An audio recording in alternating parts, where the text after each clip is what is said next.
All right. So first of all, I would like to thank you guys for participating and pivoting through COVID online.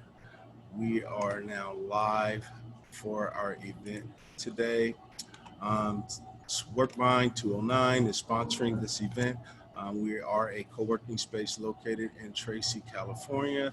We are creating events to share with our community and others to enrich and empower and help them with the challenging situations due to COVID and any other issues they may be having to really bring some value to your business.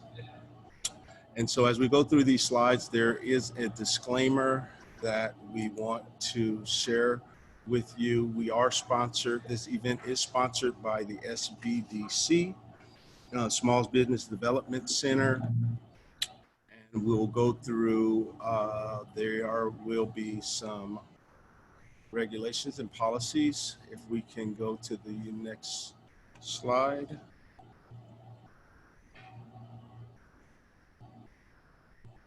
All right, and so just briefly kind of scan through that information, and I know it's a lot. If you'd like to see this in its entirety, just send us an email. I'll put our email and our contact information in the chat so that we can get things going here. All right, so today's presenter is Donna Bletzinger. She is a powerful, dynamic speaker, and she will be talking about entrepreneur mindset. It's going to be spectacular. It'll definitely add some value to your business. We'll be having you guys ask questions if you like.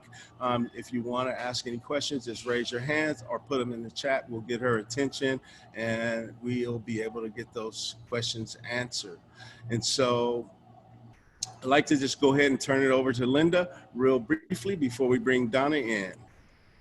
Hello, everyone. Welcome to our live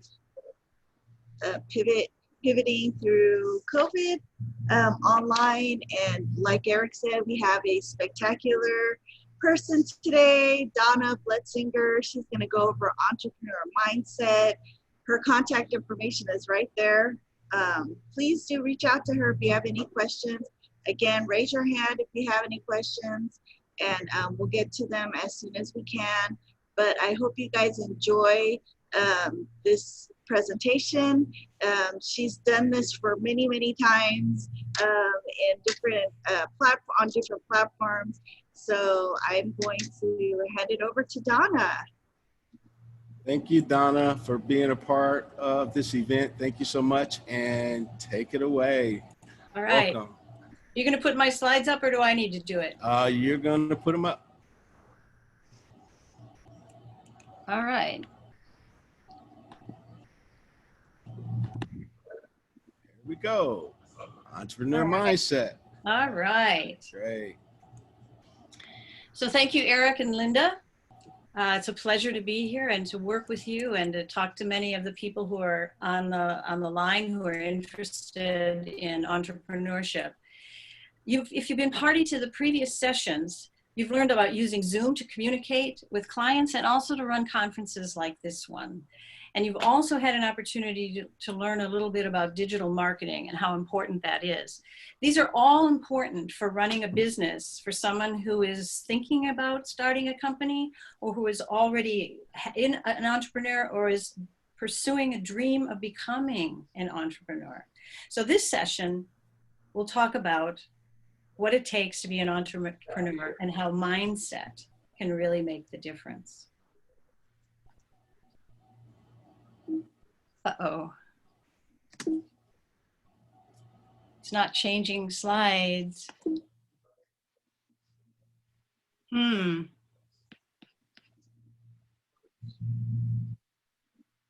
It's not advancing the slides. Go ahead and click on your PowerPoint. Yeah. Ah, okay, I'll do it that way. Thank you. Sorry. Okay, so what does it take to be a successful entrepreneur? And how does mindset make a difference? So I'd like to know, those of you who are watching and listening, I would like to take a poll to find out, are you currently an entrepreneur? Or are you thinking of starting your own business? So let's take a poll, come and see what it's, and get an assessment from who's out there. So if you've done these before, you go through this, answer yes or no. Are you an entrepreneur? And number two, are you thinking of starting your own company? Yes, no, or not sure. It's okay to say not sure.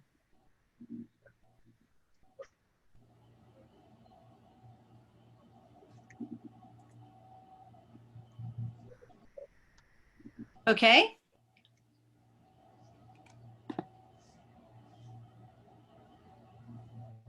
Aha.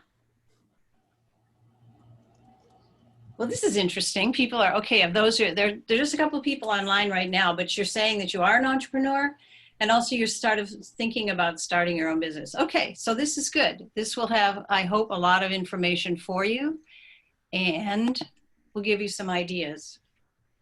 I got it. Okay, you're gonna turn it off? Got it. Okay.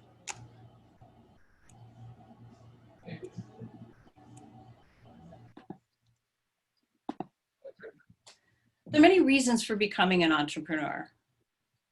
You have a desire to own your own business. This is a big one. A lot of people decide they just want to go out on their own. They don't want to work for someone else. You'll be your own boss. Maybe you have an idea about a way to improve a business practice or create a better solution to an ongoing problem. Or maybe you just created this cool gadget that'll make your car go faster on the freeway. And there are a lot of reasons for becoming an entrepreneur. And sometimes it's just an idea that you have, or it is the desire to do something on your own. I found some interesting statistics on companies that succeed. Did you know that there are more than 30 million small businesses in the United States?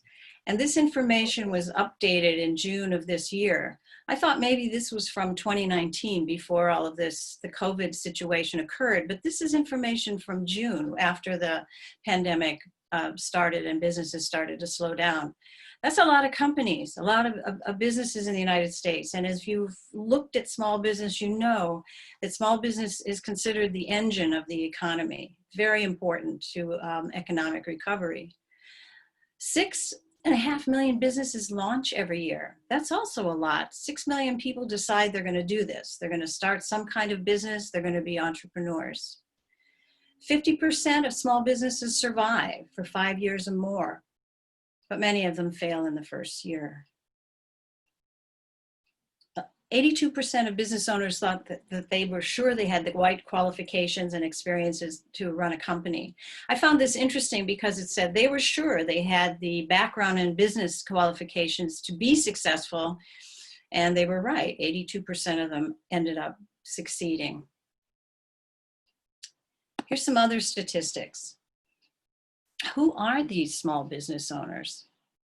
Well, over 12 million of them are women-owned businesses. Me, I'm a woman-owned business. I've been, since I started before, we'll get into that later. 73% of small business owners are men. Regardless, maybe that's, they were the ones who took the risk first. Minorities own 45% of small businesses. And here's the one I thought was particularly interesting. More than 50% of the business owners are between the ages of 40 and 59. Now, I worked for many years in the Silicon Valley, so I worked in technology. And I always thought most of the new businesses would be started by people just out of business school. They were in their 20s and they started these businesses and they were very young. Well, if you think about it, people like Mark Zuckerberg, he was very young when he started his business. But now, several years later, he's still running his business. It's a large business now, but it started out as an entrepreneurial effort. And he's getting towards that age, about 40, going on into the 40s and will soon be into his 50s as this goes along. But the point is that a lot of people start businesses a little bit later. and don't do it in their 20s with a new tech gadget or something when they first came out of school. The source on this is a organization or a website called Small Business Trends, which I found very interesting, very useful. And you may also, if you want to look up some of these things. So statistics from the Small Business Administration, and they are our sponsor, indicate that about 20% of new businesses fail within the first year, and 50% fail within 5 years. Those are the current statistics. Previously, it held that 50% of businesses fail in their first year, and 95% fail within 5 years. So if you're starting a new business, you want to become one of those businesses that survives. So success is based on mindset, which is why this is called the entrepreneur mindset. And a mindset is the belief that you can and you will succeed. It's an attitude. It's also a process that's used by startups that paves the way to success. And we'll talk about both of these. If any of you have been listening to some of the seminars or the programs that Eric and Linda have had on over the summer, you may have heard, excuse me, an entrepreneur who spoke at Workvine in June of this year. He was, excuse me, his name is Jose, and he works in real estate, and he's a real estate development person. And he said his formula for success was, first you got to learn the business. And then you apply the knowledge of what you've learned towards starting your own. Second, he said, you got to surround yourself with the right people. Get the right people as your staff, your partners, whoever they are within the community. Get the right people around you. And the other thing he said was, which I found particularly interesting, is he said, the business is a mindset. So he looked at that way as well. And he said, tell everybody what you do. People will find you. Did anybody hear Jose? Did anybody hear this presentation?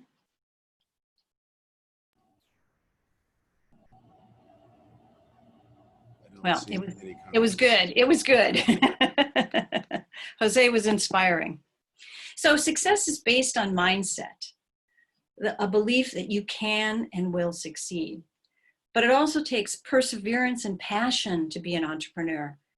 It may look really easy, but this is hard work.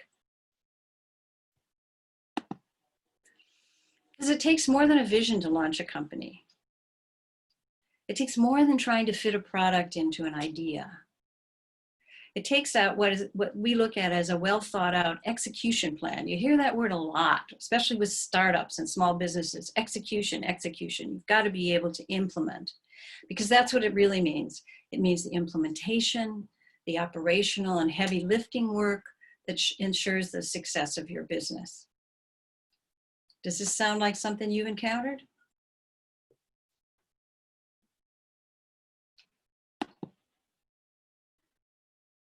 Because it's not a one-shot deal. Some people think, if you recognize this photo, I am hoping you do recognize this photo because it's from a very well-known television show. Although you may notice that the people on the panel are not the ones who are serving on Shark Tank today.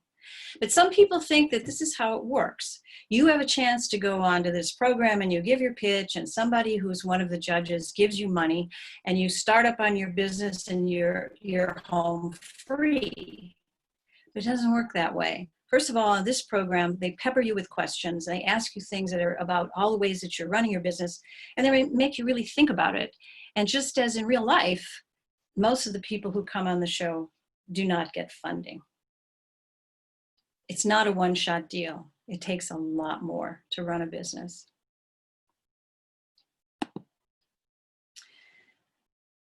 So why do some startups succeed and others don't?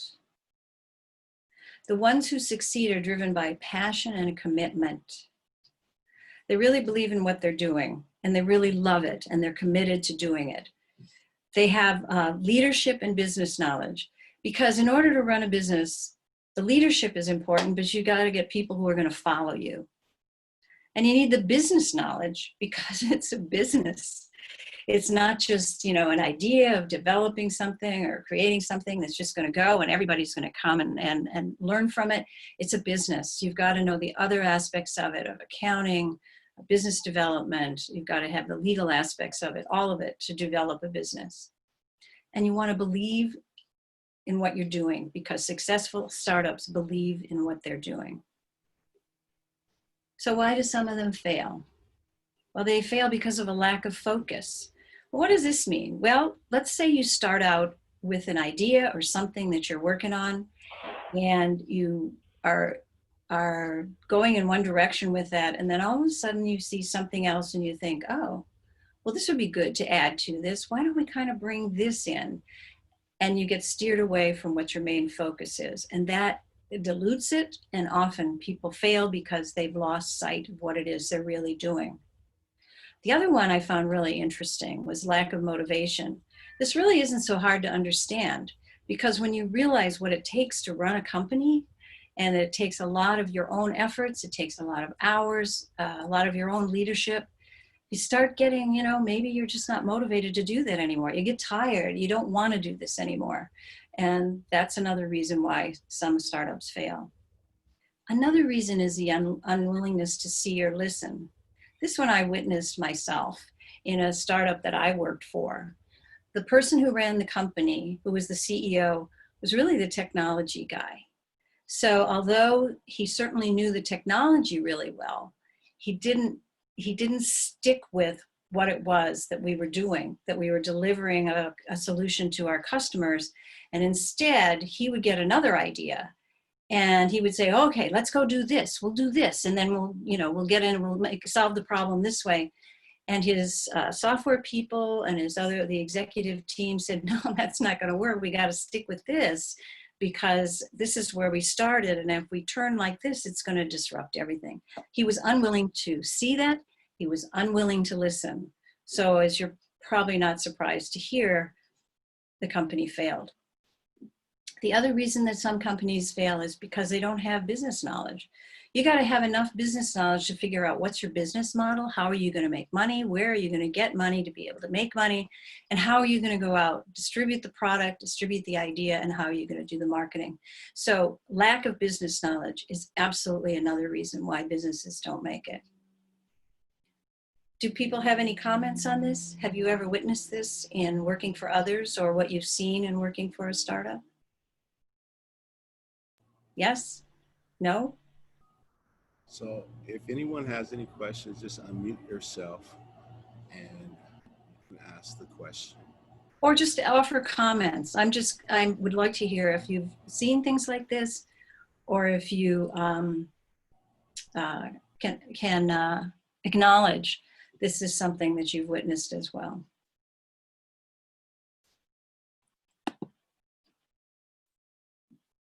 So mindset provides an approach to evaluating a business, but it really starts with an idea. It does start with an idea rather, but it always returns to that number one ingredient, which is the customer. You always got to think about the customer, because who is going to buy what you're selling or what you're offering? You may have this great idea about it, but who is going to actually buy it? Who is your customer? So always focus on the customer. So an entrepreneur has a great idea, but who's going to buy it? This is what successful startups have learned, and it's part of the startup mindset. The customer always comes first.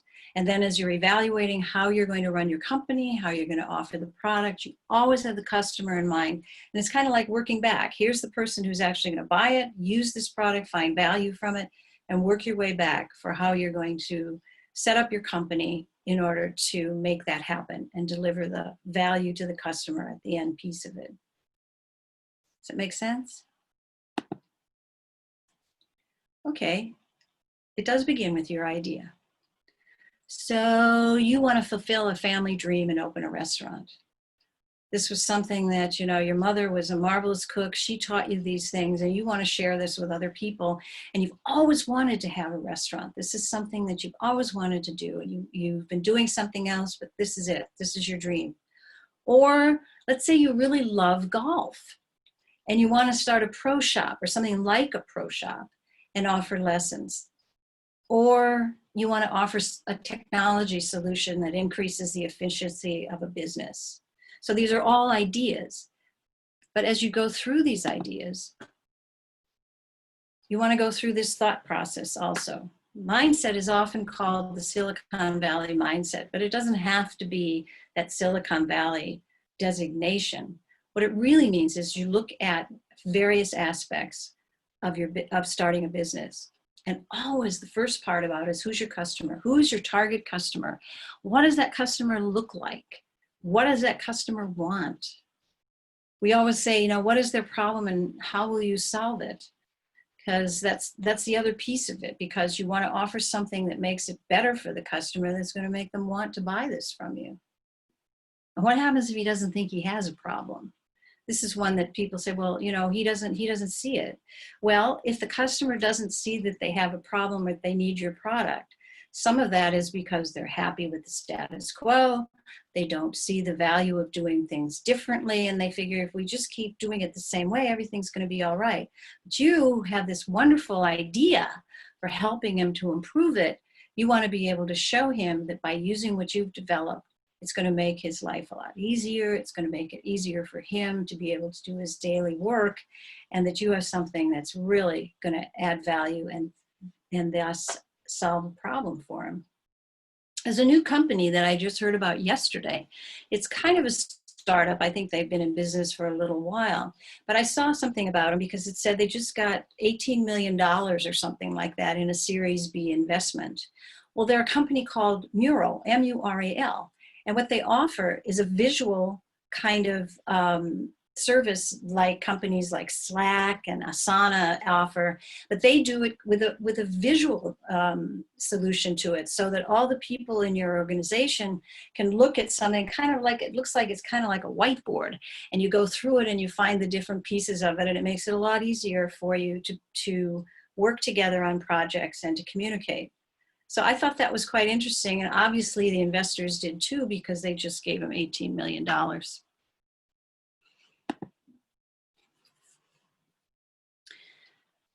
So you really want to focus on the customer and understand, what is it that they want? Where does he or she come from? Where are they, and why would they come to you?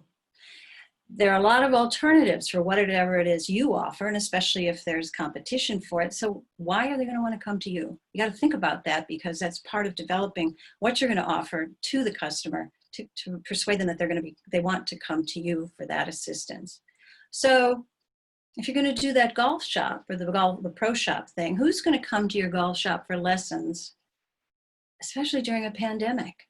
You know, if you want to start this now, you got to figure out, why are they going to come to you? Why open another restaurant when existing restaurants are already closing their doors? Why would this be even an idea that you would have during this time?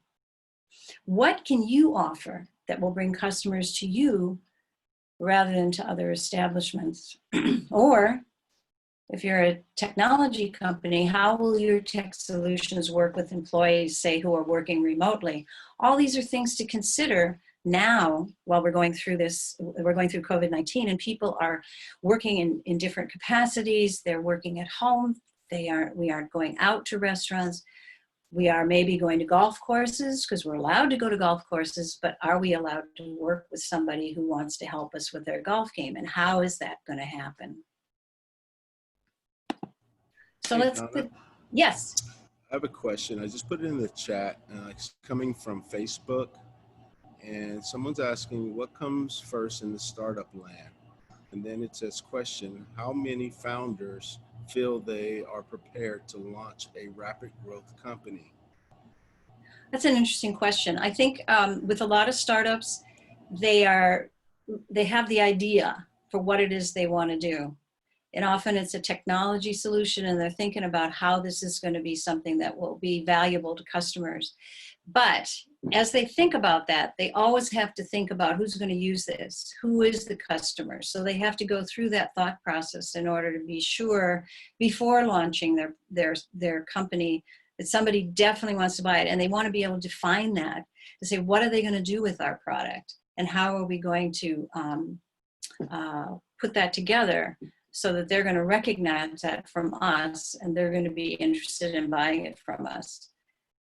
Did that answer your question, or is there a second part to it that I missed? That's it. And then the second part is, how does startup become customer centric? Ooh, that's a really good one.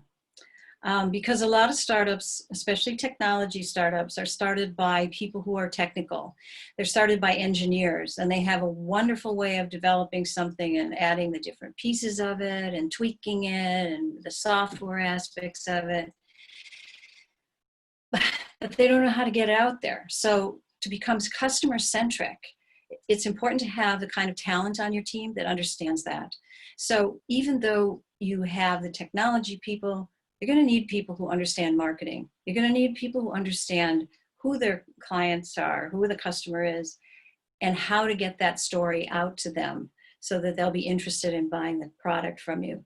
It isn't sales. Sales isn't one of the most important customer-centric pieces of a startup. It's really that marketing focus, because the marketing people you bring in are the ones who are going to be able to tell you who's going to buy this, why, and they can look at who the persona is of your customer and create that mindset within your company to help you become more customer centric.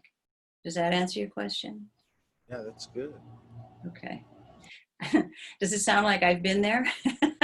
Most definitely. I have definitely been there, and I am not a technical person. I learned a lot of technology while I was working in the technology sector, but I was the marketing person, or the one who was the interface with the customer. So it was my job to be able to work with the technical people, the engineers, the developers, those folks who were the geniuses behind the product, and get them to look more at what the customer wanted, and I was the liaison sometimes with the technical people and then back to the customer, to be sure that we developed what the customer wanted, but to make sure the engineer understood not only what it was we wanted to develop, but why, so that they would also become part of the process and not feel that they were just being asked to do things which they couldn't understand.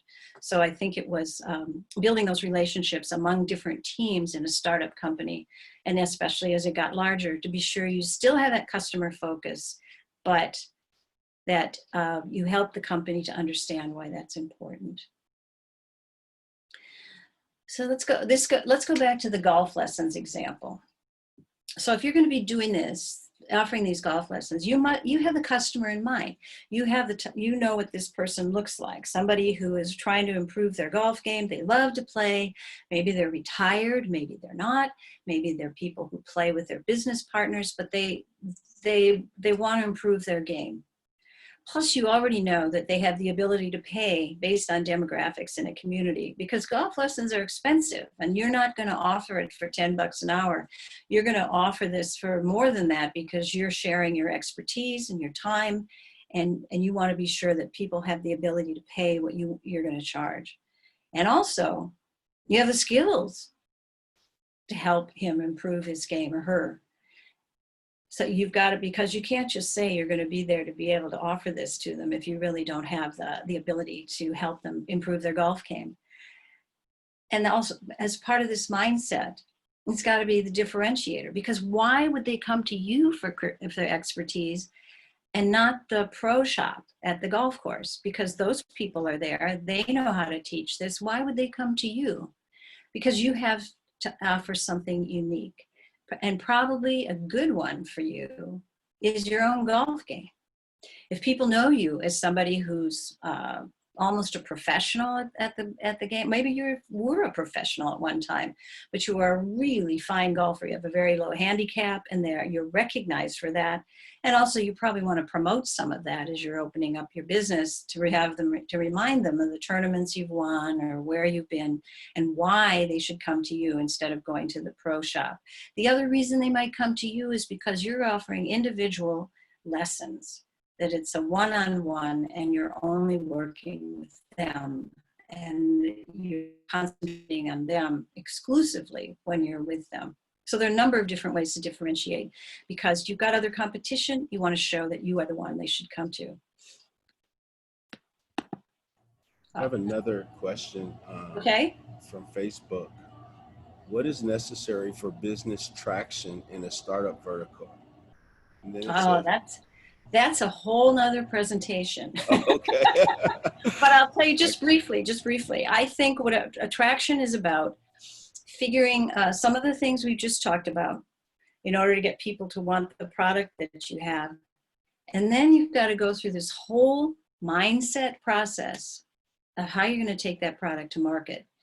I call it a go-to market strategy for how you're going to introduce that and why, and how that's going to get the traction from people who are going to use your product in order to be able to be testimonials for you, and also to carry it out so that you can get other people interested in your product, because you can say that, okay, we've got these many people, we've got these current customers, we've got this much revenue, to be able to say, okay, somebody likes this product. And we believe that we will be able to expand this as we take our product further into the marketplace, from the initial people who have been interested in it, and be able to scale it so that we can really build this company. But it still takes that foundation in the beginning, because you can't get that traction unless you have these other ingredients as part of it. So maybe we'll do a go-to market or something like that later on. But it's a process, and that's why, you know, the Silicon Valley mindset is something that people talk a lot about, because it is a process of how you get to that, and how you create that traction, and then, to use some old terms, is how you cross the chasm in order to be able to build it and to scale your company. So I went to the first side before I heard your question. So this is an example, a story I love to tell. This is an example of mindset. How many of you know the Airbnb story? Well, maybe as I go through it, you can, okay. As I go through it, you can chime in on this.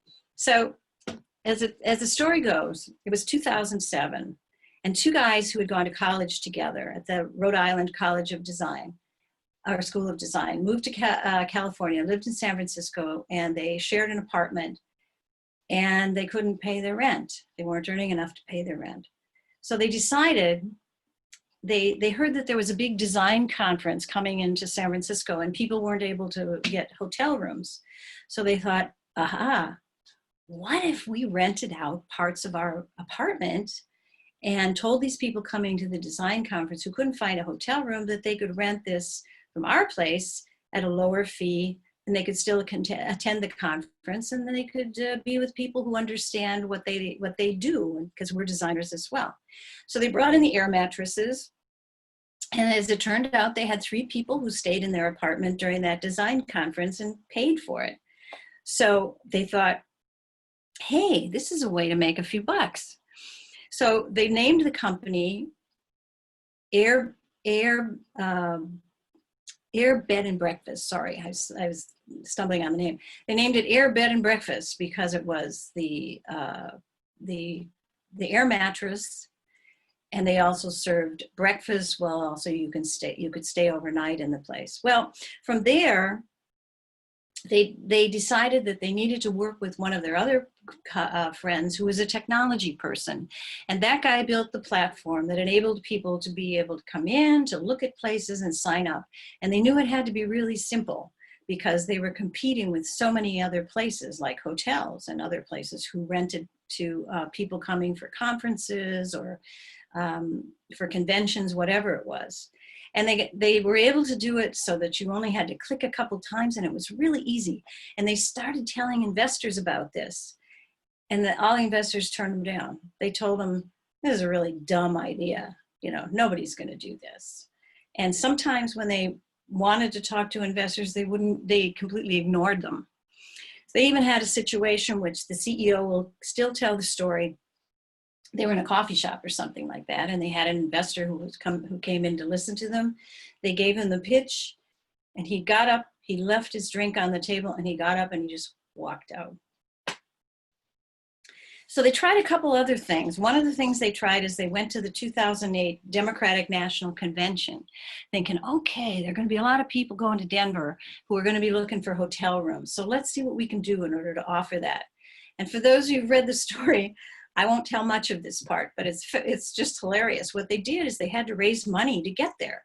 So these guys were designers. So what they did is they took Cheerios boxes and they did a design for one that was Obama-O's, and the other one was Captain McCain. And they made these cereals, which they sold in order to make the money in order to get to the convention. Pretty clever, but not the way you really want to fund your business, because that's not what you're all about. It's not making cereal boxes and selling it like that. What they found was they didn't do so well at the convention. They went to South by Southwest. They didn't do very well there. And then finally, when they were talking to investors, there was one who was interested in the hospitality and travel industry. And he heard about them and he thought, you know, like, what the heck, I'll put in some money to it and see what happens. So he invested in them. And then he also got them into an incubator, which some of you may have heard about, called the Y Combinator, which is in the Silicon Valley. And you have to apply to be accepted there. So they applied, they were accepted. And what you got there in that environment was pretty much the Silicon Valley ecosystem, which was mentors and business people and marketing people and all different types of people who would advise you on how to run your business and how to be successful. And so after they went through that and they learned a lot through doing that, they were able to go to investors and they started getting money. So you look back at this Airbnb, because they ultimately changed the name and didn't have Air, Bed, and Breakfast, but rather it was Airbnb. And now, several years later, they are going to go public this year, maybe in a few weeks, and they're now worth $31 billion. So the reason I tell this story, and I've told it before, I've used it as a case study in teaching business students, and I've read a book about it because it's been such an incredible story to hear. But the moral of this story is perseverance. These guys never gave up. They really thought this was an idea, it was going to work, and everybody who said, that's the dumbest thing I ever heard, and somebody actually, I think, did that, say to Brian Chesky, who's the CEO, but they stuck with it, and they really believed in themselves. They had a passion for what they were doing, and they worked with people that they liked, that they could do things very quickly and change the business so that it would ultimately be a success. Anyway, it just goes to show that when people say no, can't do it, no, a dumb idea, that you still believe in yourself and you make it happen. Well, that brings me to my story. So, not to dwell on it, but just as an example, whether it's good or bad, but this is what I did. First, I completed my education. I had an undergraduate degree in liberal arts, and I knew in order to get into a business environment, I needed an MBA. So I went to school at night, and I got the MBA. Subsequently, I was hired by AT&T, in fact. So I worked for a couple of large companies like AT&T and Cisco. And I learned from working for them about different business practices.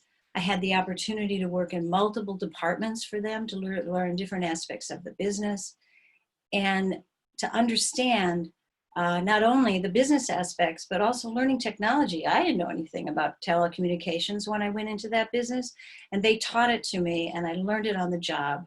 And that's so much of what you do. That's very common in the Silicon Valley. You learn these things on the job because you don't learn them in a textbook. It's really day to day. And I think one of the things I particularly enjoyed about working for those large companies in the Silicon Valley is it gave me an opportunity to work internationally. I got to go to South America. I went to Asia with my job. And because it was they were telecommunications companies, everywhere you went, the business was the same. That you'd go in and the environment was the same, the equipment was the same, And even though in one situation I didn't speak Portuguese, but I had to explain how we were going to put this equipment into their equipment offices and how it was going to deliver service to their customers and how it was going to work for them. And I just went up to the whiteboard and I drew it all out for them and talked about it as best I could in terms of the limited Portuguese that I knew. And that was how we were able to help them understand what this was going to do for them. After working for big companies, I worked for startups, some of them fewer than 15 people. None of them succeeded. For those of you who remember, there was a company called Enron in the 90s. And one of the startups I worked for was bought by Enron. So you know how lucrative and valuable that was.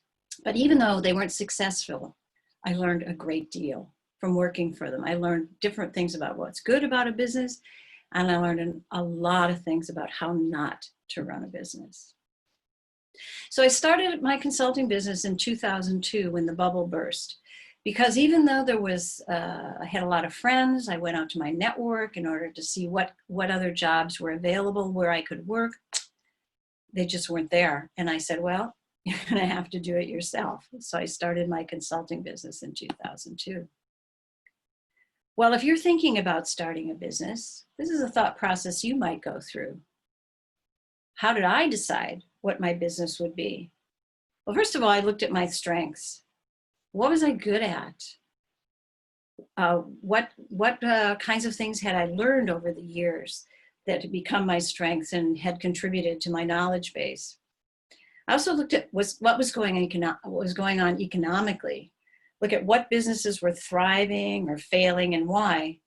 And as it was at that time when we were in a downturn, as it is now, you want to look at what's going on economically, what businesses are thriving or failing and why, as you determine what you might want to do in starting your own. And the other thing, I think this is really important. I concentrated on what I like to do. I had worked in a lot of different departments and different areas of business, as I explained, but I had never really had a straight marketing job. And I always wanted to do that because when I got my MBA, the emphasis was in marketing. So I said, all right, if this is my business, I'm going to do marketing strategy. And I'm going to help people understand why marketing is important and why it's a strategic thing for a company.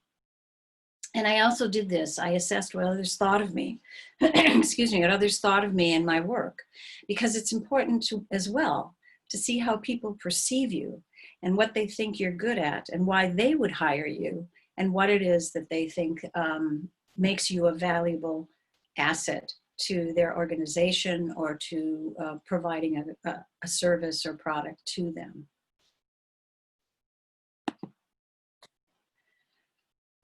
So with that being said, what are the challenges in your own business? Because these were my challenges too. And they're still part of my challenges. One is startup cash. Where do you get the money to start a business? You know, it's not all like Shark Tank. It's not where you go before somebody do your pitch and they give you hundreds of thousands of dollars.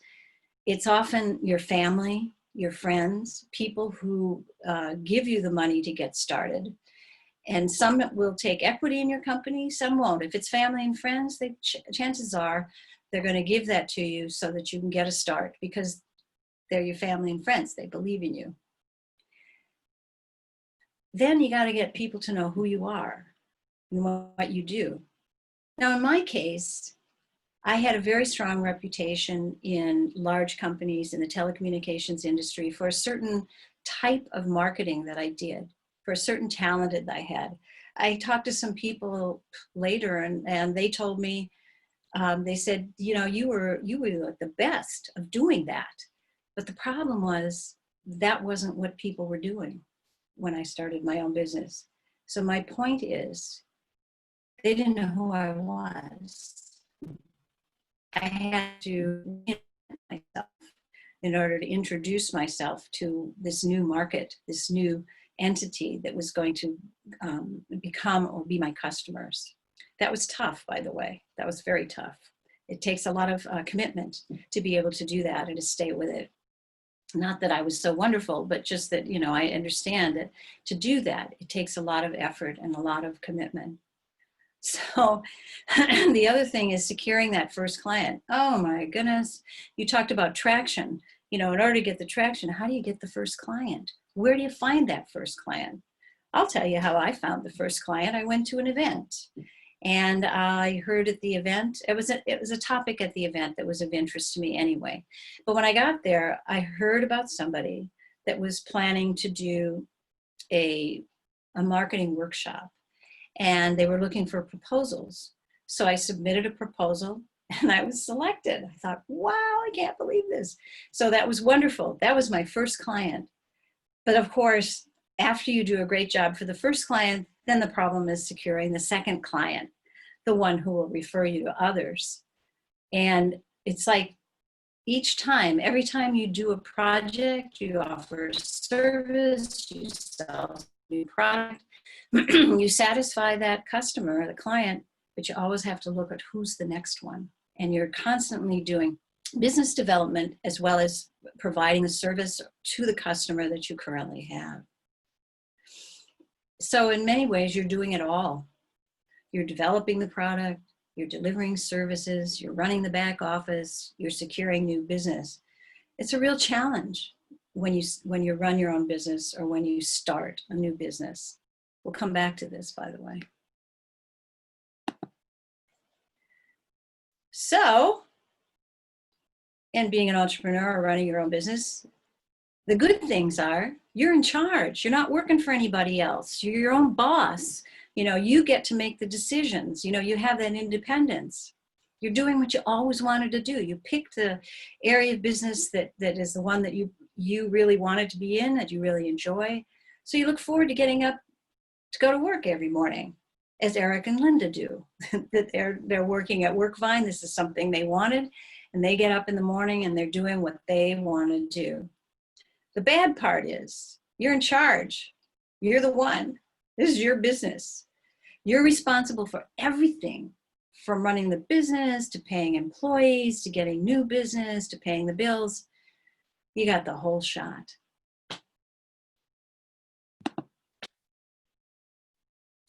So when you have these kinds of things that look like they're almost overwhelming, here are a few tips for success.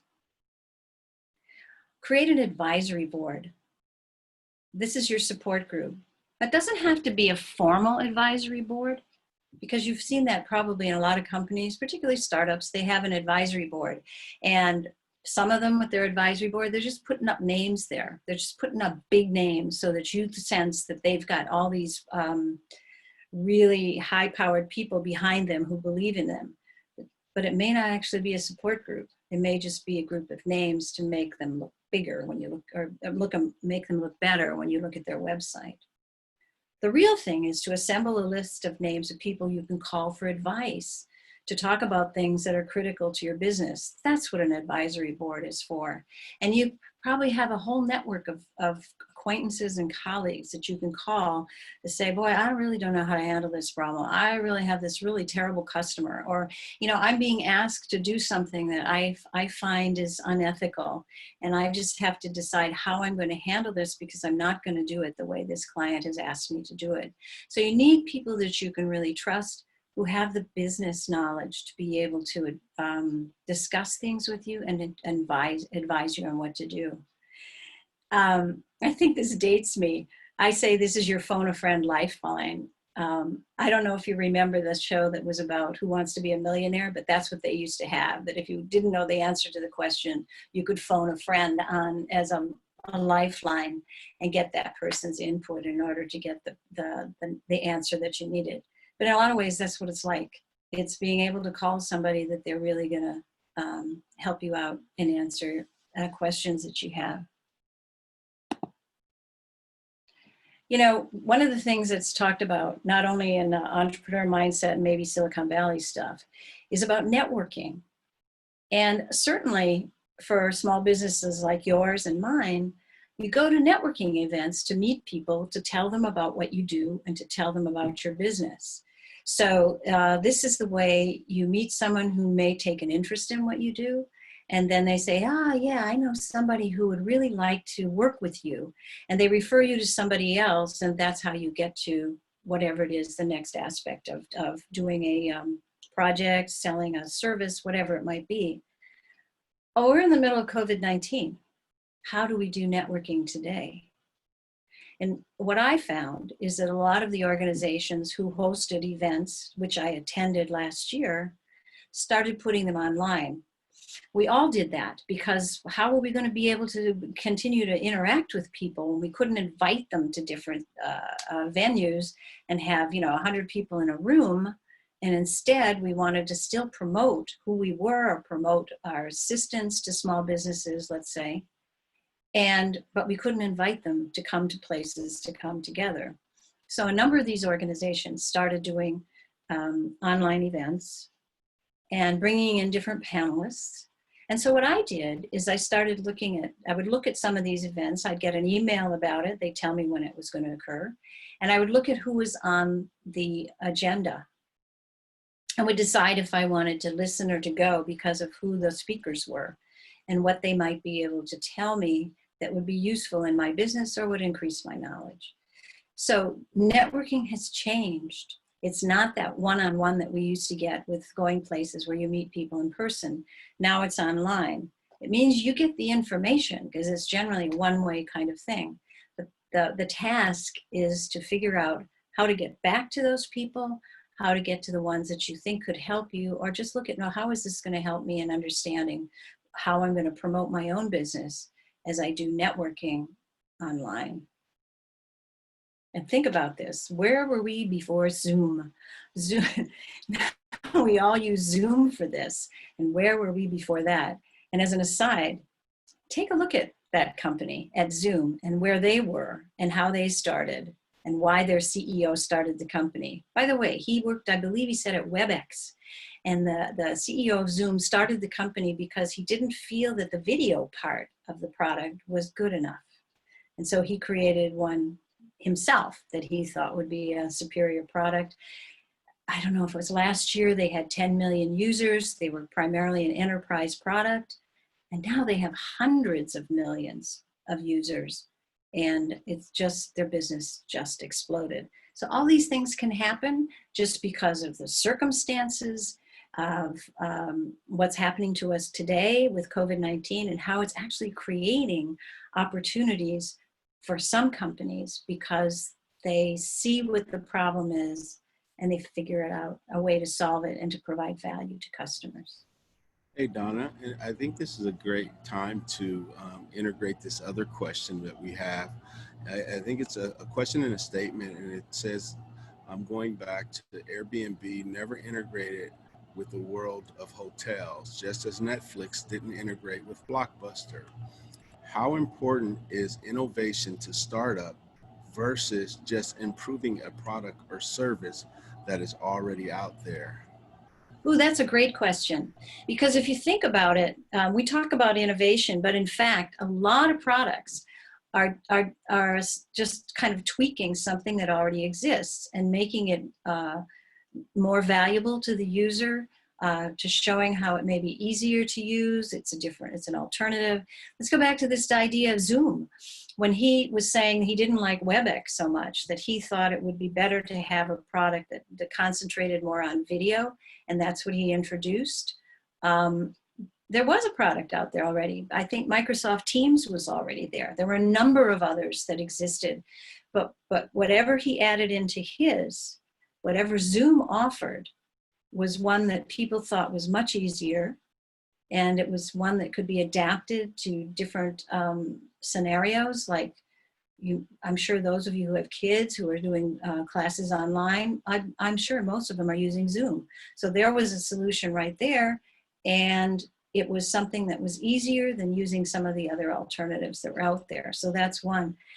Innovation is another thing. Innovation, coming up with a new idea, sometimes it's really hard, because when you come up with a really new idea, half of what you got to do is educate the public, educate the consumer, because if they don't understand it, they've never heard of it, and they don't see any value in it, they're not going to buy it. You've got to help them understand what this is going to do for them, how it's going to make their life better, how it's going to add value, because otherwise they're going to say, well, I don't know. I'm not willing to try this. This seems a little risky, or, you know, it doesn't seem like something I really need. So the person who asked the question, does that sound like, I didn't use Netflix and Airbnb as examples, but does that, do you agree with something, with you? Do you agree with that? Yeah, I agree. I agree. Most of these questions that I'm grabbing are coming from Facebook Live. And so I'm hoping, well, you know, the listeners or the viewers are getting the answers to their questions. So good. That's really good. Good. And this was a good place to stop. I figured the networking part was a good place to stop and make sure that we had answered other people's questions. One other thing about Airbnb, I'm not completely certain about what they're actually doing, but they are doing something now where they're doing some kind of integration with hotels, I think. And because you've noticed that ever since March, their business has just plummeted, and they had to lay off a lot of employees. So they found other ways to offer different services so that they would be able to continue without booking up rooms around the world as they had done before. And now they've got another way of having people interested in the travel industry or whatever it is. I'm sorry, I don't know exactly what it is. But with the success of this new idea, they've been able to hire back some of their employees. And obviously they're confident enough that they're going to go for an IPO in the next month or so. So even they have to come up with new ideas. Even they have to pivot and decide what else they can do, even at a time when they're wildly successful in the marketplace. Okay. Here's a couple other tips for success as an entrepreneur, as a small business owner. You're only as good as your last project, your last retail sale, the last meal you sold, the last roof you installed, a music video, whatever it is. Because as a small business owner, it's really about you. It's a matter of credibility, yours. So you want to be sure that you do things ethically, that you do things with honesty, that you always present yourself in a way that indicates your commitment to what you're doing, but also that you are an ethical person in running your business. You also want to stay focused. It's really tempting to be swayed by fads and what others are doing, especially if you look at what others are doing, you think, oh, really, they're doing that. You know, I'm not doing that.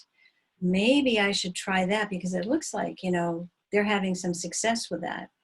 Stay focused. Remember what you're good at. Remember what your strengths are and build on those. Don't be swayed by what others are doing and thinking, well, I could do better if I followed their lead.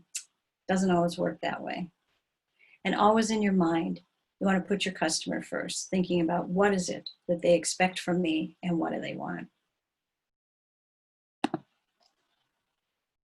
So what about building a business during COVID-19? Well, it's always a risk to start a business. And it's certainly a risk starting something now when the economic picture looks quite bleak. Times are tough. You need a really good network and friends to help you out. What we talked about earlier, people that you can call, you can ask for advice, test out things on them, and get comfortable with ambiguity because things are going to change. They're going to change maybe day to day, week to week, you know, depending on what happens economically, what happens with this virus, what happens in what people what people are available to be able to help you, or even who's available to be able to work with you. Are there people who are still looking for jobs? Are there people that are still here and haven't, you know, moved to Texas because they're so discouraged? Find people that you can talk to. People will help keep you stable. I thought that was an interesting statement to say, people who will keep you stable. Because the economic recovery is going to depend on the innovation economy and companies like yours. This was stated by somebody who was on a panel with an organization that I went to hear what they had to say one evening. She was a panelist, and these were the things that she said She's the author of a book called Decoding Silicon Valley. I think the one that I really valued in what she said was get comfortable with ambiguity because things are going to change. And then that the economic recovery is going to depend on companies like yours and mine. Where will your customers find you? You know, especially during this COVID-19 period of time, where are they going to find you? It's not going to be at networking events. How will you reach them? Well, we had a presentation last week by two people who talked to you about how you can use social media and digital marketing in order to make yourself visible to potential customers. They talked about Facebook. They talked about Facebook ads. I hope some of you saw this because it was really an incredibly amazing presentation, and it showed you the value of using Facebook ads if it fits into what your business model is. They said that you can do it in different ways. It's based on clicks onto different things, links to different places, how many followers you have, and this is how you can reach people when you can't do it face-to-face. Facebook is one good place.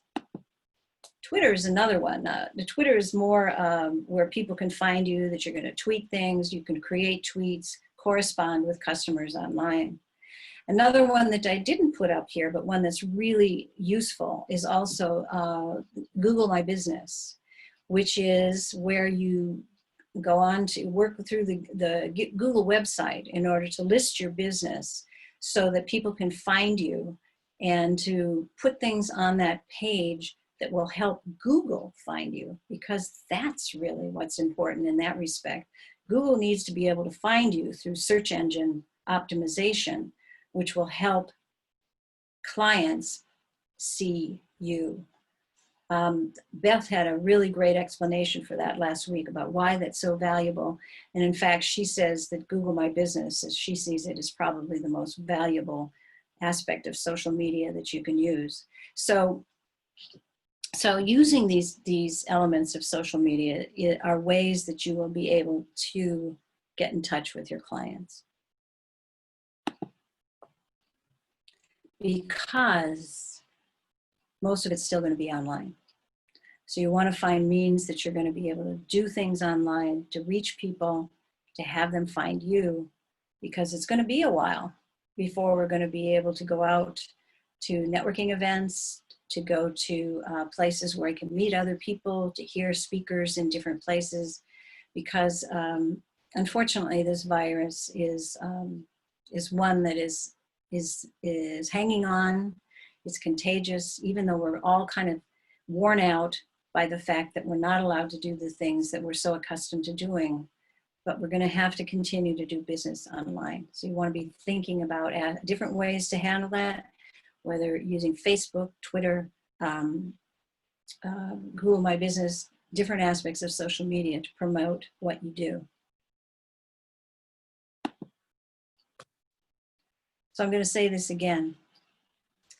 You're only as good as your last project. People remember the last sale, they remember the last meal you served, the last time you installed a roof, the last time someone bought a car, a music video that you produced. They remember the last one you did, and all those things you did before, which may have been just perfect, don't really add up. It's what you did for them recently. Again, it's also about your credibility. You are the face of the company. You're the ones that people remember. Stay focused. Don't be swayed by fads and what other people are doing if it doesn't work for you. And always keep it in mind to keep your customer first.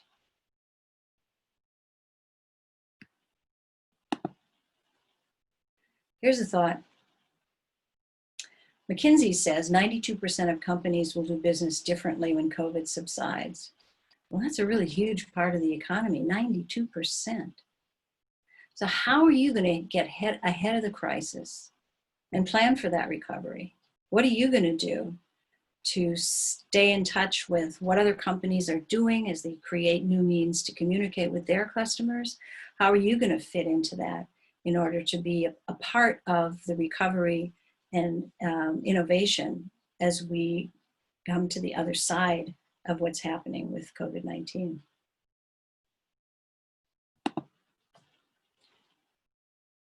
But really what's also important is you want to hold on to your dream as part of being an entrepreneur.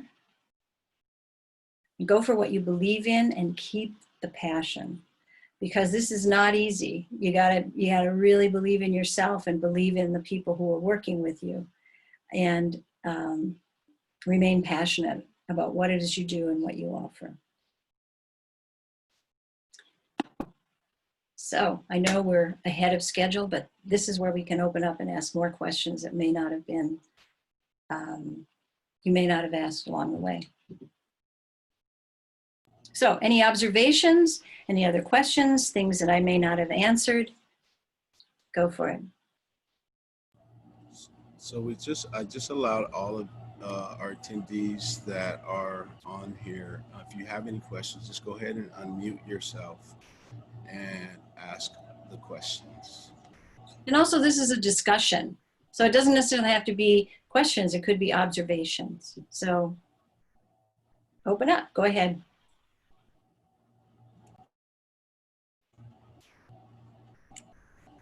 I have a question. Okay. So, yeah, and so, and I know going back to you talking about advisory boards, you want people, and maybe the question is, how do you select those individuals? You want people that, I guess, have the same passion and desire, but also the experience, right? So who do you reach out to for your advisory board? I think it depends a little bit on how you want to use them. I mentioned that some people collect an advisory board so they can put it on a website, or they can put it up to indicate who they say is supporting their company. So they can say, look, we've got this Nobel laureate who's working on our team and who believes in our technology or our solution. That's one way to do it. The way I was promoting it was to look for people who are interested in what you are doing. You know that there are people maybe that you've worked with in the past. They have a certain level of experience that would be useful to you in the organization or the business you're running now. So you go to get those kind of people who may complement you. In other words, you may have specific skills, but this person who would be part of your advisory board has other skills that will blend with yours, that will help you to make some of the decisions that are difficult. In my situation, it might be an employee or it might be somebody who's part of an advisory group that I work with. I'm pretty weak in terms of finance. So I make sure that I have people who are really good at finance who work with me to help me understand things and also to be able to handle my accounts and keep me on track. Does that help? That helps. That's good. Okay.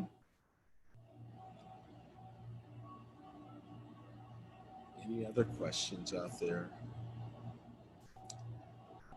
Well, I'll ask another one. I have a list.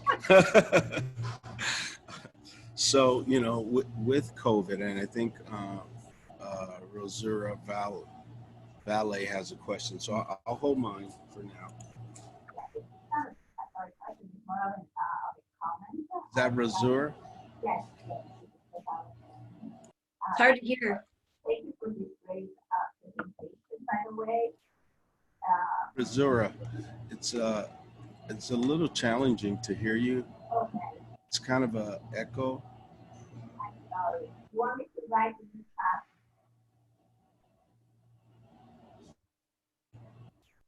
It's more on the comment. Can you hear me now? It's still hard to hear you. Rosara, it's hard to hear you. Okay, I'm gonna write in the chat. I think she's going to put it in the chat. Oh, okay.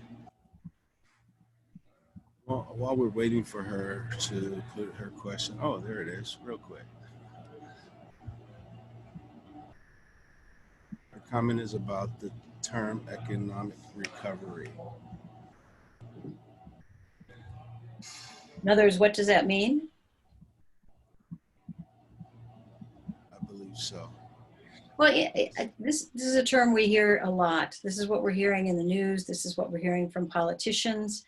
They're talking about when we are able to, when we're not as, we don't have to be concerned about contracting the coronavirus. We're going to be able to go back to business the way we handled it previously.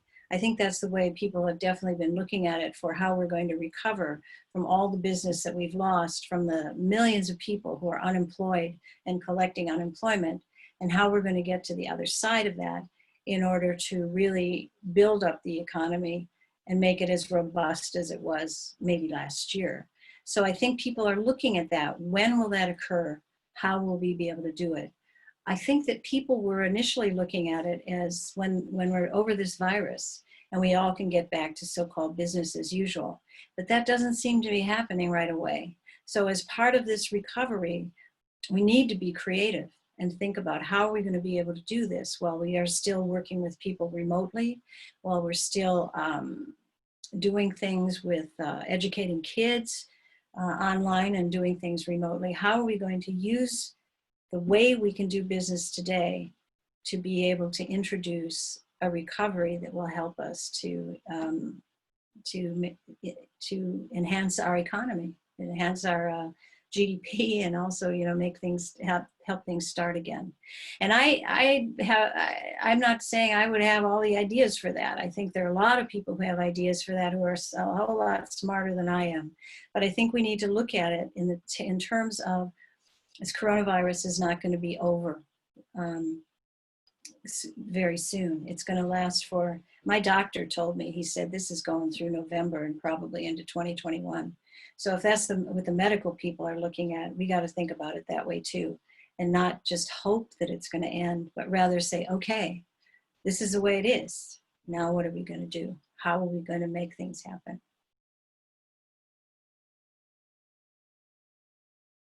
Do any of the other people who are business owners, and do you have ideas for that about what you're going to be doing with your own business? How you want to promote your business to be able to get people to know how they can reach you?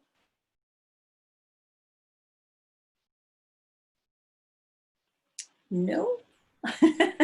Well, yeah, so I have, my concern is, you know, with the COVID and with the challenges that people are going through to, you know, sustain their business, even for us at Workvine. Um, but how do you, like, I guess maybe the question is sustain long enough to ride out this recovery without, you know, going into a whole bunch of debt? That's a real big concern for people. I certainly understand that question. I think looking at what you do, what your company does, what people recognize you for, but also think of other things that you might be able to offer that are parts of that, that you're offering these webinars so that people can learn more from other people who are going through the same things they are. That's extremely valuable to the community. But there may be things that you can offer, take from that, and you could offer them as specific services that you could offer to the community, maybe locally in the area where you are, or you could do it over the internet. So yeah, maybe we can talk about that. You know, you kind of have to brainstorm that stuff because it isn't stuff that's real obvious. You have to really let your mind kind of free itself up to figure out how am I going to do this. I'll give you an example of some things that occurred with me. And that is that in the last year, I've been working with a partner who brings in entrepreneurs from places outside the US. We've been working with international entrepreneurs to help them understand the Silicon Valley way of doing business. People always want to come here because this is the mecca for technology, and they want to come here and learn, why are people so successful here? How do they do it? So this partner and I have been doing that together and working with usually students, business students, and also entrepreneurs to help them understand that and to help them promote business, not only here, but when they go back home and taking some of those ideas with them. Well, obviously that's not happening now because we're not allowing people into the country. And certainly there are places who don't want us in their country. So the working in that international aspect is not working at the moment. So what we're looking at is doing webinars like this one, having people interested that way. And also what I did is that I looked at other things that I'm good at in my business, and I went out to start doing some of those things. So I have two different aspects to my business now, different services that I'm offering. One that is something I can do here and now and work primarily one-on-one with people.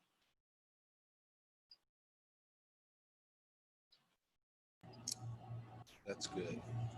Yeah, so I mean, you just have to think about it, and sometimes it just comes to mind because of something that's worked out for you, and then you just expand on that idea.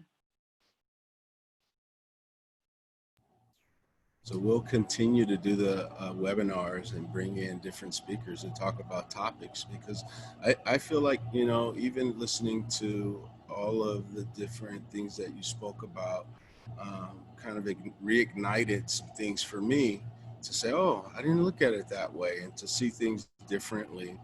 And I guess this is part of our new networking platform on how we can really feed off of each other and get more ideas.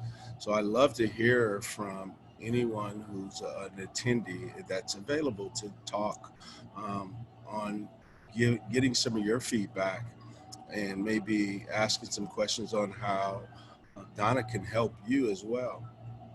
You know, and even looking at some of the people, if you're interested, the people who are attendees on today, is that maybe it could be a, not so much a webinar as a Zoom meeting, because on Zoom meetings, everybody is pictured and everybody has an opportunity to speak. And that could be more like a brainstorming session, or that it would be providing ideas to each other, working with people on it without doing it in the way that we've done today, which is primarily more of a presentation. So that could be a way of interacting with people as more of a conversation, a workshop where we would all be participating and offering our ideas. That's a great idea. Yeah, I think that it would be fun. Yes. So, go ahead. Thank you. Go ahead. No, I've also put Donna's link in the chat, so you could reach out to her via her website. For those of you who may want to get in contact with her, all of you that are also watching live through Facebook, her information is located in there as well. Yeah, and you know, during this time when things had slowed down a little bit, what I did is I created a new website. So I kind of went back through, said, okay, what are you doing now that may be different from what you did before? And so I created a new website, new logo, and it's ready to go. So this is a good time to do things like that. When you may not be working directly with customers, or even if you are, it's a good time to step back, look at what you're doing, and creating new materials, new ways of describing what you do. This is the time. This is your last. Oh, go ahead. And clearing out your office of all those papers you don't need anymore and putting them in the shredder. I agree to that, definitely. Oh my gosh. Yes. I want to thank everybody who participated today. I want to thank you very much for your questions. The hardest part, one of the hardest parts about doing something like this, is that it's not face-to-face with you. And so it's not as interactive as I would like to be when I do things like this, because it's one thing to be able to see your faces and to hear your questions immediately, or see the puzzled look on your face, or whatever it is, and be able to answer questions immediately. So this has worked well for our situation, but I'm sorry I couldn't see all of you in Yeah, person. I think you had a great idea. You know, we will create a new way of being able to communicate and being able to see everybody. And maybe it's more of a webinar where we can all see each other and kind of talk about how we can help one another. Um, because everybody's going through situations. I know we used to have our roundtable events here at Workvine every Wednesday, and just being able to collaborate and see people and get others' ideas can really add, I believe, a little more value. And so I agree. So look forward to doing something more of, I guess, a networking event versus webinar. I like the title. I like the idea of a round table, because a round table means that everybody has an opportunity to contribute. I like that.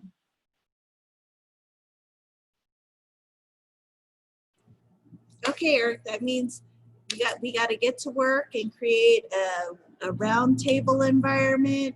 And so there's a lot of things that, again, through this webinar, I started evaluating, what we can do with Workfine 209 during, this COVID pandemic pivot. And so I learned a lot of good strategic ways to maybe shift a little bit. So thank you, Donna, for all that information that you shared with us. It was so engaging to me. Like I was there with you. So Good. even though you couldn't see me, I Good. felt like I was in the same room with you. Good.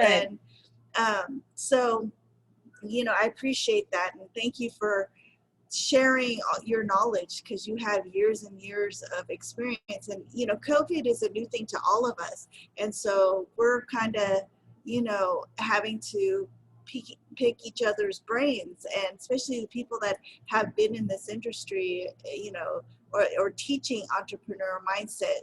We need to reevaluate that and rethink that, and talk to other people that are experienced in it, and attend webinars like this. So thank you for your time that you put into this. It's my pleasure. Really appreciate it. Yes. I would just say, I see that there's still 6 participants who are still online and listening. I would say, if you have ideas, those of you who are listening, if you have ideas for Linda and Eric about how to do a roundtable like this, and if you'd like to participate, let them know, because the more people and the more ideas we have, the better it is, because we can all come up with different things on our own, but it really makes a difference when we work together and we come up with new ideas based on what somebody else might see that we don't. So I would encourage you to, get in touch with them, and let's see what we can do. Let's see what kind of a roundtable we can create. Great. Thank you so much, Donna. Everyone, thank you guys for participating and being a part of our pivoting through COVID online. We will be back next week, September 2nd, with Carter Welch, Strengthening Your Revenue. Tell your friends, get online, share it on social media, and we'll hope to see you soon. And also, you will get an email that has you to fill out a survey. It's takes you probably less than 15 seconds, but we'd love to get some feedback from you and get that survey complete. Any last words, Donna? No, I just, again, want to thank all of you for your attention, for your commitment, for your great questions. And I look forward to somehow seeing you in the future. All right. Thank you. Any last words, Lynn? Thank you again, Donna, for your time and all the information that you shared with me personally, and all the viewers out there. We hope to have you back again, and maybe we could, complete some of the topics that that we kind of spoke about, but really get more in depth about some of the things that we didn't really get to dive into. So please look forward to seeing Donna return back on our webinar. We are going to have you back, and we hope to bring more knowledge to the people out there that are going through this pivot COVID shift. All right. Yes. So Thank you, and thanks you, to the Donna. SBDC. Thanks to the Yes. SBDC for their sponsorship. Yes, absolutely. Thank you, guys. Thank you all for being a part of our show. See you next week. Okay, great. Thank you. Eric,